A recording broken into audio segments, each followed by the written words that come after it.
Good morning, and welcome to this morning's children's talk from Providence Baptist Church. This morning, we will have our last story, for the time being, about the journeys of Saul, who became Paul the Apostle, from the Acts of the Apostles in the New Testament section of the Bible. And because Paul is moving about so much, we need to have a reminder about maps. I said before that a map is like the world seen from above. A map might show houses and roads, or it might show a bigger view of towns, land, and sea. They show you where places are and how far apart they are.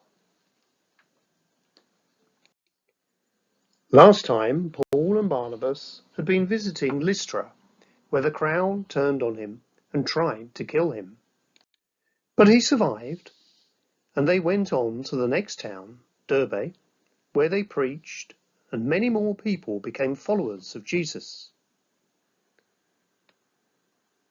Paul and Barnabas then went back to Lystra, and then Iconium, and then on to Pisidian Antioch. They were strengthening and encouraging the disciples in each place, and appointing elders for them in each church. Then they went back to Perga and Attalia, doing the same thing. And from there, they sailed back to Antioch, where they had started. They gathered the church together and reported all that God had done, opening the door of faith to the Gentiles, that is, the non-Jews. Sometime later, Paul and a disciple called Silas decided to go back to visit the churches, and they set off through Syria and Cilicia back to Lystra, where a young disciple called Timothy joined them. They travelled on until they reached Troas on the coast.